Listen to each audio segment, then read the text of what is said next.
Fala galera, estamos aqui para o nosso terceiro vídeo. Hoje a gente vai falar sobre o filme Uma Mente Brilhante, que é um filme que eu gosto muito, com o Russell Crowe, com a Jennifer Connelly, Paul Bettany e Ed Harris, dentre outros, né? O filme se passa em Princeton no ano de 1947 e a história do professor John Nash, que é vivido pelo Russell Crowe.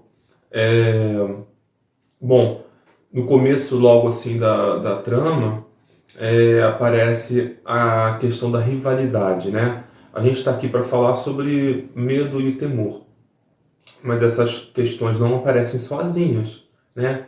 A gente não vive uma coisa de cada vez na vida, né? Junto com medo, com temor, tem a questão da rivalidade, né? Também, que pode aparecer. Quem teme, teme alguma coisa, né? Quem tem medo, que tem medo de alguma coisa. Então, as coisas estão acontecendo na vida dele, né? Tem o ingresso em Princeton. Logo quando ele chega, ele tem a questão também da adaptação, de conhecer pessoas. Ele, na cena inicial ali, ele parece deslocado, né? Chegando na universidade e conhece dois colegas e fala alguma coisa meio estranha sobre a gravata do cara, que tem uma explicação científica para uma gravata tão feia. Para a sorte dele, eles acham graça e simpatizam, né? Mas ali uma tentativa, né? Uma primeira tentativa, né? Dentre outras que nós vamos ver nesse filme, que acaba dando certo. Apesar de uma aparente assim inadequação normativa, ou seja, guiada por uma norma, a adequação é um processo. Você não tem que estar adequado para se adequar.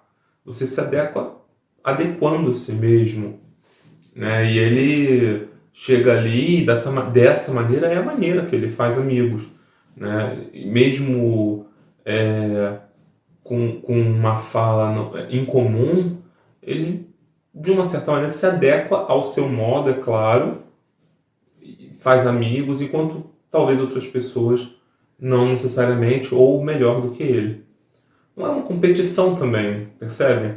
É a vida dele e a vida dos outros ali que estão se encontrando também com ele, também estão ali chegando, né? Para fazer amizade.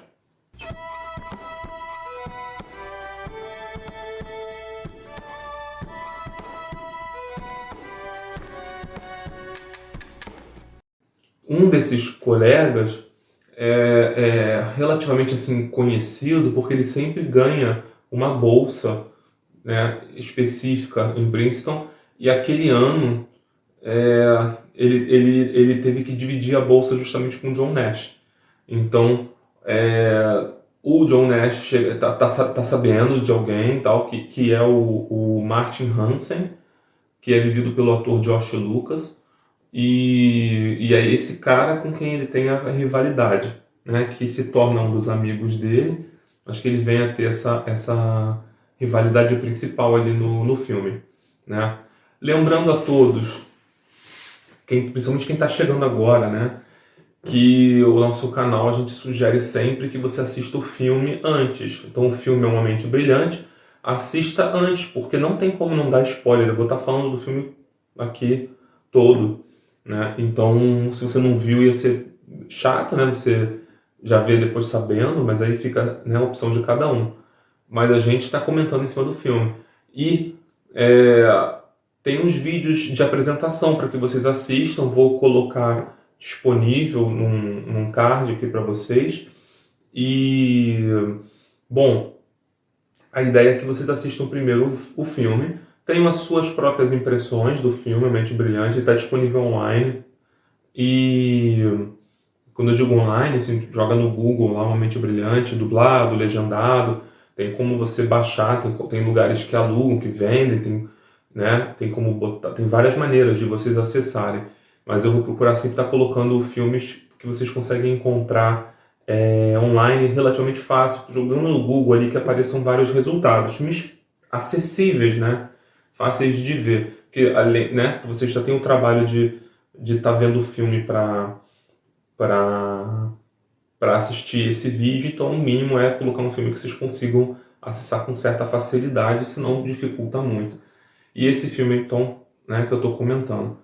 Sugiro ainda que quem está chegando agora veja a apresentação primeiro e o segundo vídeo, que tem uma série, né? Quando eu falo vídeo aqui, eu estou querendo dizer uma série, tem a apresentação e depois eu falei do filme Um Homem Entre Gigantes. E aí eu vou trabalhando temas em sequência. Quando eu falar de coisas agora, por exemplo, quando eu falar de responsabilidade, quando eu falar do próprio caminho, o vídeo os vídeos, né, falando sobre o filme Um Homem Entre Gigantes, trata desse tema. Então a ideia é que seja sequencial, que vocês assistam na ordem, para que haja um entendimento mais adequado, tá? Claro, né, quem estiver vendo para conhecer, fique à vontade. Mas eu estou pensando os vídeos dessa maneira, uma sequência que eu gravo para cada filme, e com uma temática específica. Essa temática que a gente está falando é medo e temor. Bom, continuando então, logo quando o John Nash conhece o Martin, vou chamar ele de Martin para facilitar, o John e o Martin. O Martin, quando ele vai se apresentar, quando o John vai se apresentar para ele, ele trata o John como se o John fosse um garçom. Ah, pega umas bebidas pra mim, por favor, e tal.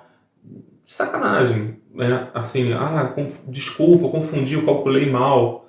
E isso em inglês, né? Eu não sei, eu sempre vou falar de filmes, assim, geralmente eu vou ver ele legendado, então faz sentido em inglês se falar que é miscalculating, que seria calculei mal. Nem sempre a gente usa as mesmas expressões em português, né? E aí eu estou mantendo essa expressão porque eles são pessoas que são matemáticos, né? Então o gancho para a resposta do John Nash em seguida tem a ver exatamente com isso. Ele diz que você já deve estar acostumado com erro de cálculo, né? Que se eu mudar essa expressão tipo assim, me confundi, já ficaria um pouco mais vago, um pouco menos relativo ao cálculo em si.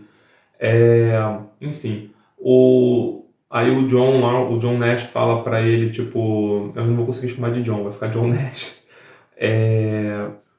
O John Nash dá uma resposta desmedida, assim, porque o Martin deu uma zoadinha nele, assim, de leve e tal, se apresentando aquela coisa meio temperada. O John foi com tudo pra cima dele. Falando que ele já devia estar acostumado com erros de cálculo, porque ele leu os trabalhos do Martin e não tinha nada de original neles e tal. Tipo, pegou pesadão, assim, já com todas as armas. Então, quer dizer, já ele reagindo a uma situação ali do momento, sabe? Um menor sinal de rivalidade, de algum tipo de disputa, ele já vai para ganhar, vamos dizer assim, né? E tá em jogo ali um modo de convívio. Então, se conhecendo, a ideia ali meio que estabelecer talvez um duelo, ele já vai para ganhar, assim, já dá uma tentativa de esculachar logo o cara, fala com um ar assim triunfante, que o cara não tem nada de original, que o cara foi quase assim ofensivo, né? Foi grosseiro. E quando eu falo disso, eu estou ressaltando a questão da desmedida dele nessa resposta, sobre a gente pensar, né, nossa maneira de falar, de tratar os outros. Quando a gente se perde muito em nós mesmos, a gente pode ter por nos perder do que acontece, perder a noção, perder a medida das coisas. Não se ater muito ao que está em jogo ali na cena, ali naquela situação. E nós também vivemos cenas na nossa vida, né, se eu quero dizer, e pensar só na sua forma de ver. Tipo assim, preciso ganhar. Ou só se haver com aquilo que sente. Tá? E eu tô trazendo muito essa perspectiva de si mesmo, de si para si. A pessoa se assusta, aí fica pensando naquele susto, naquele medo, como ela se sente ali e tal, aí pode ficar angustiada, ansiosa e reage, porque ela não está falando mais com a pessoa, ela já está olhando aquele sentimento, está angustiada, está não sei o que, ela está vendo o sentimento, já não está mais vendo a pessoa diante dela. Ela já deixou de lidar com a pessoa, com a situação e passou a lidar consigo mesma a partir da situação. E isso tem uma grande diferença. Isso eu vou chamar de egocentrismo, tá? O que está acontecendo ali, o John Nash não é o centro daquilo. Apesar do filme ser sobre ele, a situação ali a qual o filme se reporta não é sobre ele. A situação é todo mundo conhecendo todo mundo. No filme está contando a história dele, mas o que ele está fazendo ali é conhecendo pessoas, como você conhece pessoas na tua faculdade, na tua escola, no teu trabalho, e não é sobre você, né? É sobre todos ali se conhecendo. Você conhece alguém, alguém te conhece ao mesmo tempo, simultaneamente.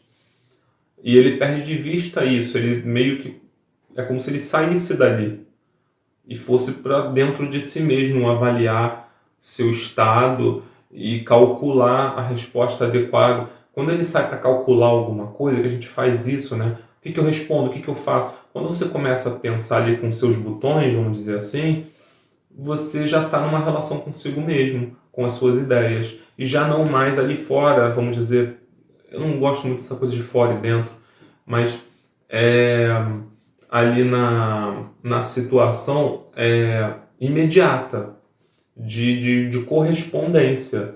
Quando você, o que é correspondência? Tá todo mundo ali se conhecendo, conversando com um certo traje, com uma certa forma de falar. Não sei, seria muito estranho chegar um cara nu gritando, ou sei lá, um cara surfista com parafina na cara. Seria esquisito, sabe? Tem ali uma cena, tem uma maneira de ser, de estar, né? Tem um sentido ali que envolve a universidade. Então tem uma maneira de ser mais ou menos adequada, tanto que o John Nash tenta se reportar a ela. E todos correspondem, ou seja, de junto, né? Responder. Corresponde e responde junto. Então todo mundo vai de terno, uma roupa social, se apresentam, entendem que tem ali uma bebida para tomar, sabe, o cara não vai trepar numa árvore para arrancar uma manga, ele pode, mas eu tô querendo falar de contexto, né? Ninguém ficou escravo disso, mas existe alguma coisa, um código ali de conduta, né? As pessoas entendem isso subliminarmente. Entendido, né? Mais ou menos. Eu tô aqui falando com vocês, eu vou começar do nada a dançar Macarena aqui, começar a falar de outro filme no meio, assim, agora não, enjoei, vou falar de outro.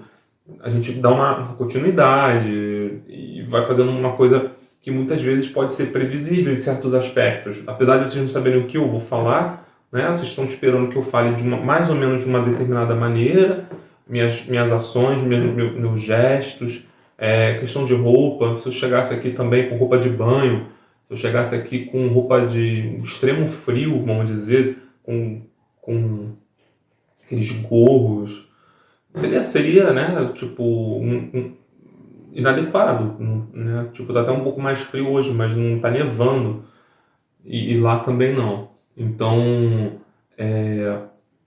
tudo isso envolve você estar na situação e sensível à situação. Pode parecer que dá-se uma volta muito grande, só que as pessoas, para explicar isso, só que as pessoas esquecem de sentir a vida. Quando eu falo de egocentrismo, os grupos de 12 passos, por exemplo, estimam que o normal, em torno de 90% ou 95% da população, é neurótica, por exemplo. E que o normal é ser doente. Por que é o normal? Porque a normativa ela é estabelecida por uma maioria. É o mais comum. O mais comum é as pessoas não se tratarem, a pessoa ser doente. E aí a definição do termo neurótico para esses grupos, aí tem especificamente neuróticos anônimos,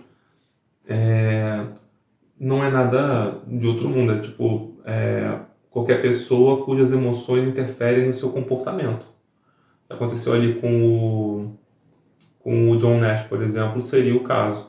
Né? A maneira como ele se viu diante da situação causou nele ali uma emoção, uma aflição e tal, interferiu na maneira dele de se comportar.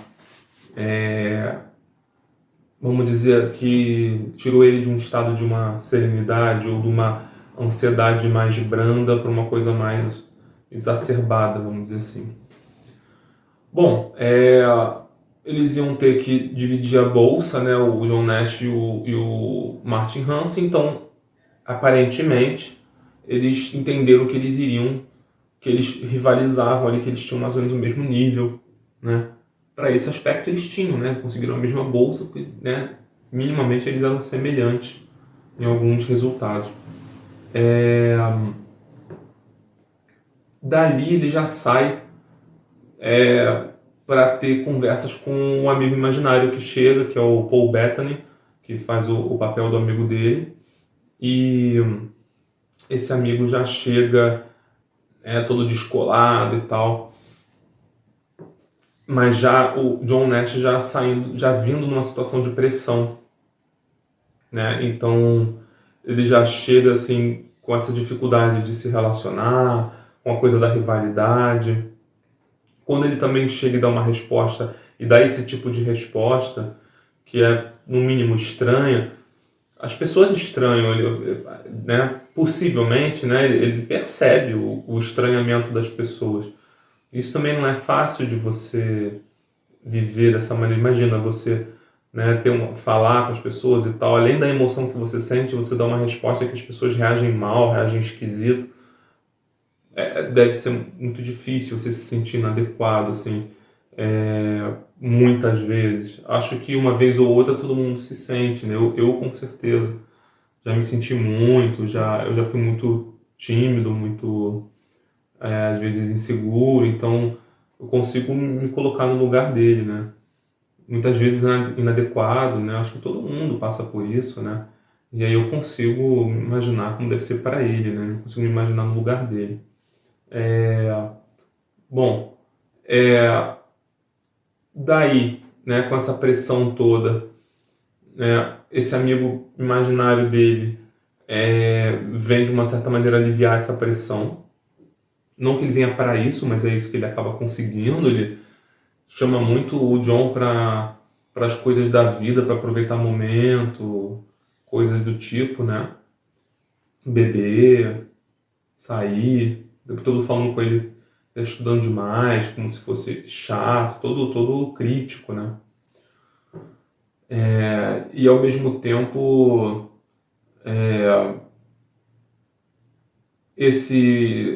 ele se reencontra com esse amigo em seguida, esse Martin, e eles comentam, né, que metade dos alunos já publicaram alguma coisa e tal, essa pressão para publicar um trabalho, porque eles têm que corresponder pela questão da bolsa, de tudo, as pessoas estão ali, de certa maneira, correndo contra o tempo para se tornarem produtivas, e na visão do John Nash até ele quer se tornar memorável, né?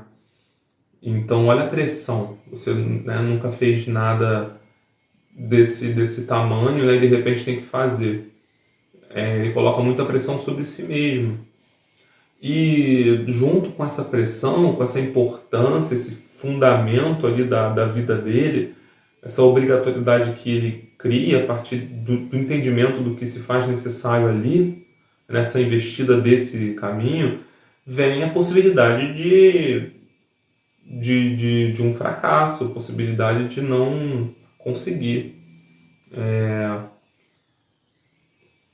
Aí tem a provocação do Martin, né? O amigo dele falando que ele não vai, o John não vai para as aulas, ele acha que a aula é uma distração, que faz ele perder tempo, ele estuda diretamente ali as matérias e vai trabalhando para ter ideias, ele acha que as aulas é perda de tempo.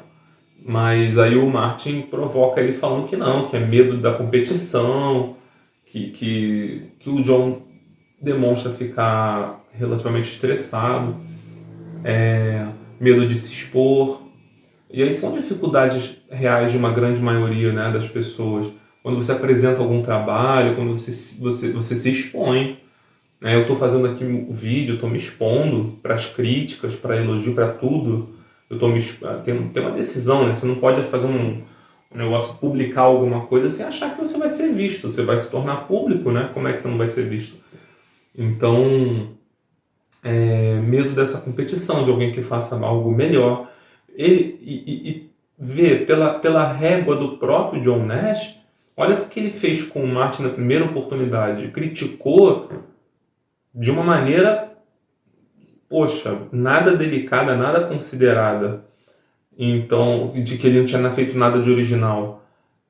Como é que seria, né, sofrer isso, né? E a própria régua do John se volta contra ele, né? Geralmente, eu falo isso, cara, eu não tô tirando isso do filme, não. Eu tô falando isso a partir da minha experiência. A tua régua, a maneira que você trata os outros, se volta contra você. Você tem medo que os outros te tratem da mesma forma. Ou de você vir a porque às vezes você faz de tudo para não receber aquele tratamento, mas você teme não conseguir fazer aquilo que é necessário e acabar recebendo esse tipo de tratamento. Muitas vezes, nada que é para todo mundo, nada que eu estou falando aqui é uma verdade absoluta, mas muitas vezes a nossa régua, que mede os outros, mede a gente também, ela é nossa. Mais do que medir os outros, ela nos mede, ela diz sobre nós, mais do que diz sobre o outro.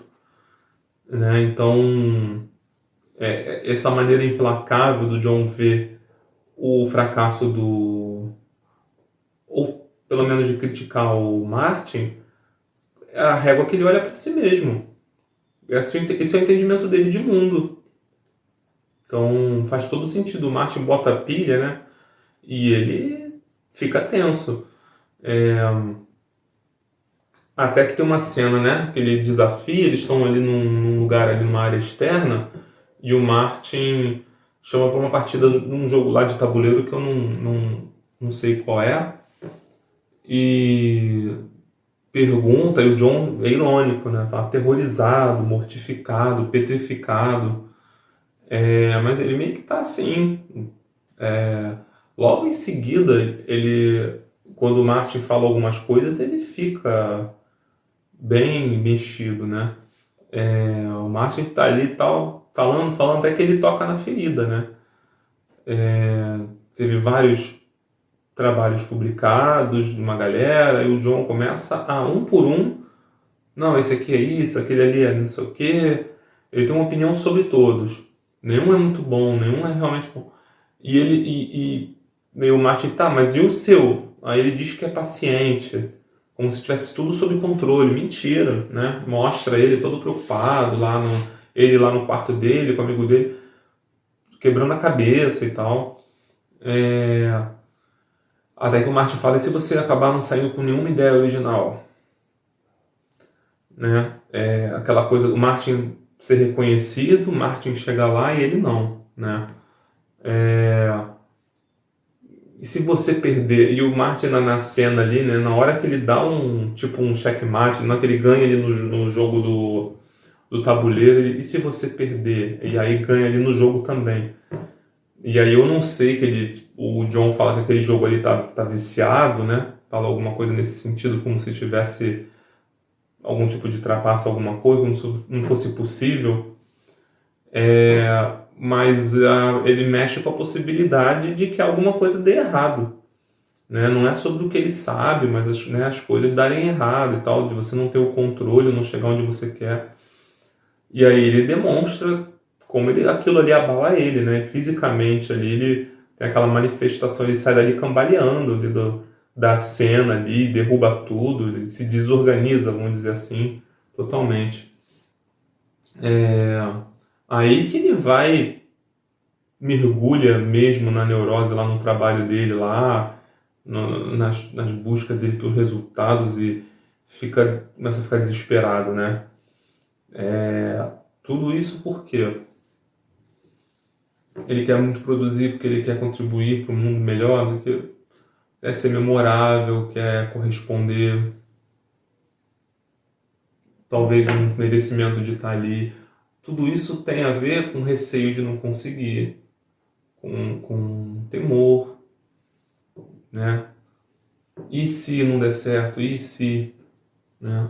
Aí vem essa coisa, né, do medo, exatamente. O tempo todo acontece isso, né? A gente vai fazer uma coisa, poxa, se não der certo e tal. Só que na medida da importância de que você dá para isso, que acho que tem coisas, né, que elas em si mesmas podem ter mais ou menos importância, mas pra gente sempre, né? Sempre para alguém, né? Para uma coisa, para uma pessoa, um jogo é, por exemplo, pro Neymar, tô dando o exemplo do Neymar no outro filme lá, no outro vídeo, falar aqui de novo. Pro Neymar, de repente, uma final de uma Copa do Mundo pode ser um jogo mais importante da vida dele. Ou para uma pessoa que está em casa assistindo, ela vai lá e desliga a televisão. Não quer ver. Tipo, só um jogo. Então, assim, pô, depende muito para quem, qual a tua relação com aquilo. Ou seja, estou dizendo que é relativo, né? Eu já falei sobre isso em outro vídeo, sobre a questão da relatividade, do sentido das coisas, né? Para uma pessoa vale muito, para outra não vale nada.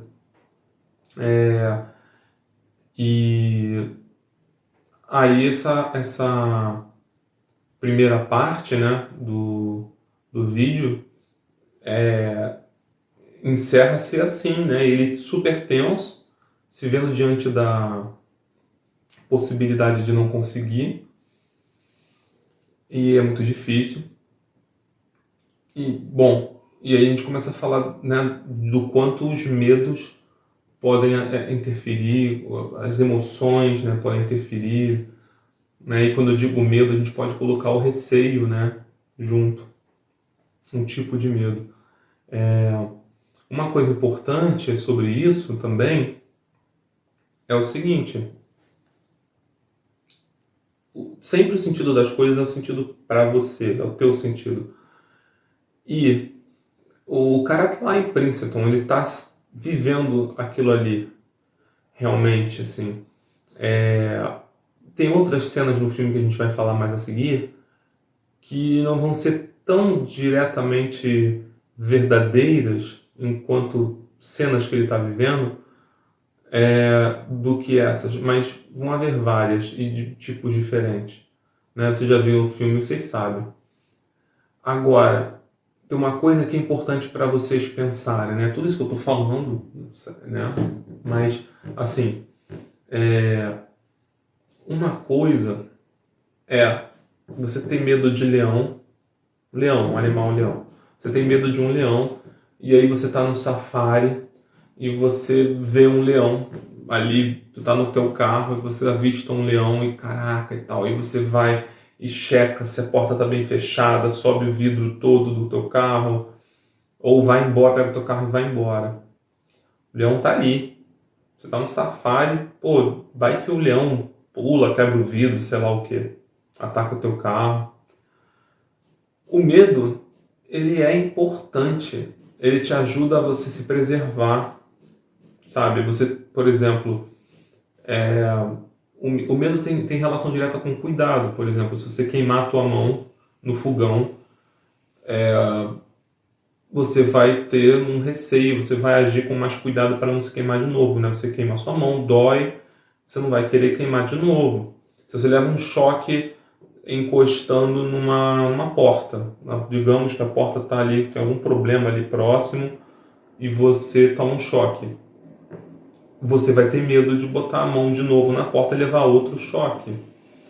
Vamos dizer assim. O medo te ajuda a você se preservar.